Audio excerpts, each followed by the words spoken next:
Our opening night was Halloween 1927, and that's pretty appropriate for this building, actually. The Carolina was built on not only old circus grounds, but also on part of a graveyard. And it's actually become somewhat of a graveyard itself. A few people have passed away within this building. One is Melvaline Reva Ferguson. She is the one who actually set the theater on fire in 1981. She stayed after a show. She was having some mental problems and started telling people that Greensboro would burn tonight. So she hid in the stairwell to our old segregated balcony and then lit rolls of fabric on fire. Thankfully, the fire door system from 1927, which made this a fireproof building as they advertised it, shut, and that saved the entire theater from burning down.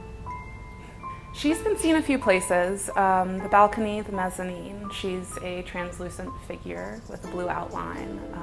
She's seen usually walking around in a slip, sometimes actually holding a laundry basket, curiously enough, which makes sense because she stripped down to her slip before she set the theater on fire. So this is the north room of the old projection booth. This is a very odd room. You feel a lot of energy in here when you come in. And we've had actually a projectionist come through here. There's a pathway that goes to the roof. It's kind of dangerous. But sometimes projectionists would go up onto the roof and take a little break. Well, one day he started a film and came through here, went up to the roof, and suddenly heard just monstrous noise coming from the booth below. Just film canisters being hurled, trash cans knocking against the wall. So he rushed back down and nothing had been touched. There is a little boy ghost. We believe his name is Christopher. It's possible that he was either buried in the graveyard on these grounds or that his house may have been nearby. He likes to play in the orchestra pit. We've had a paranormal team actually come and speak with him, and he can light different colored lights upon request, and he actually can lower the temperature to a degree that you ask him to, which is very impressive. But he just seems to, want to play. We've had a staff member be on stage and get a weird feeling just come over him and call out, who's there? Is that you? And a bolt came flying across the stage and hit him in the foot. So we think that he likes to play games. It doesn't seem to be malevolent, but certainly mischievous. Within the auditorium, people quite often see seats moving up and down of their own volition.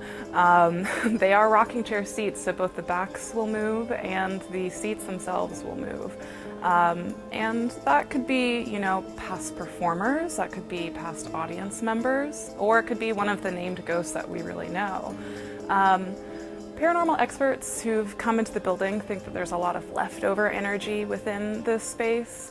You've got to wonder why ghosts actually choose to stick around in this building. I'd say that, why wouldn't they really?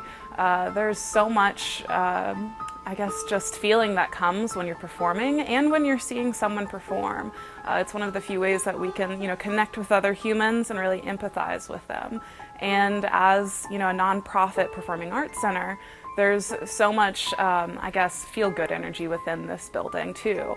And maybe that's why some of our spirits are friendly and maybe just like to play little tricks rather than do anything malevolent.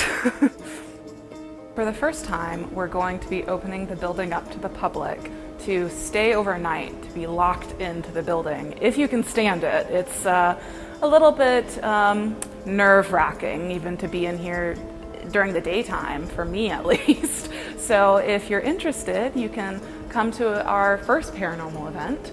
But there's been such a huge interest that we're thinking of doing more. So if you're interested, let us know. If you come to our theater for a performance and you see something interesting, hashtag Paranormal Carolina. We'll check it out. That way we can all sort of keep that information coming. Also, there's so much to do here. So if you miss that first paranormal event, come to one of our other events. There's always something really cool going on here.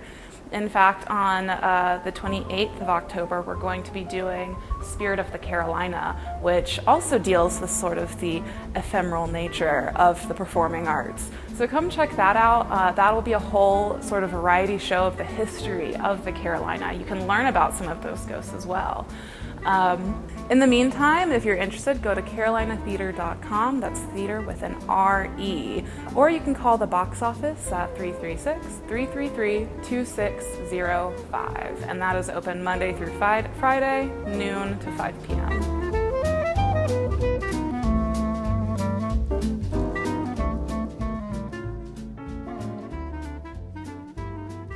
We are actually in the middle of the Partners in Preservation Vote Your Main Street grant, thanks to our friends with Downtown Greensboro, Inc. We've been nominated, and we are one of 25 cities that are up for preservation funding from American Express and the National Trust for Historic Preservation. They're giving away up to $2 million, but it's all about the votes. So we need everybody to log in to voteyourmainstreet.org every day, and everybody gets 5 votes every day. So those 5 votes could come straight to the Carolina Theater, and we could actually win $150,000 of that up to $2 million to replace our very worn, almost 50-year-old theater seats here at the historic Carolina Theater. And the new seats that are going in, we have samples that are available in the lobby now throughout the season, so you can come and let us know what you like about the new seats, what you don't. There are options so that we can build the perfect seat for another 50 years here at the theater as we enter our now almost 91st birthday. We're in our 90th season now. We actually turn 90 on Halloween, and that is when voting ends. So if we go to voteyourmainstreet.org by Halloween, we can win that $150,000, but we need everybody to vote daily.